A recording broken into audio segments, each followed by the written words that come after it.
గొడ్డులా కష్టపడుతూనే ఉన్నా, ఎవడబ్బా సొమ్ము తినలేదు, ఎవడి నోటి దగ్గర కూడు లాక్కోవట్లేదు. అయినా కూడా కష్టాలు తప్పట్లేదేంట్రా నాయన, కుంపదీసి ఎవరికైనా బాకీ ఉన్నానా ఏంటి? అరే ముమ్మాటికి రాబోయ్. శాస్త్రం ప్రకారం మన పుట్టుకతోనే చేసుకున్న అప్పులు మూడున్నాయి. జన్మనిచ్చిన తల్లిదండ్రుల అప్పు, సృష్టించిన భగవంతుని అప్పు, జ్ఞానాన్ని అందించిన మహర్షుల అప్పు.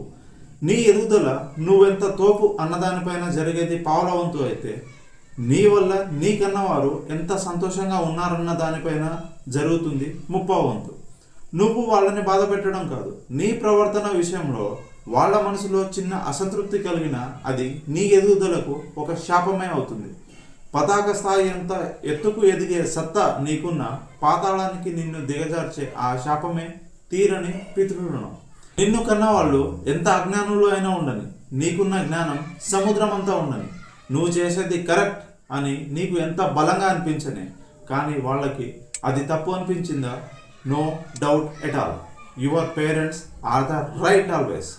అలానే వరుసలో పెద్దవారు, చదువు నేర్పిన గురువులు ఎవరి మనసు గాయపెట్టి తలంచిన ఏ పని ఫలించదు. ఇది కేవలం మన కన్నవారిని మాత్రమే వర్తించేది కాదు, మనం కట్టుకున్న వారి తల్లిదండ్రుల పట్ల కూడా అంతే ఖచ్చితంగా ఫలిస్తుంది.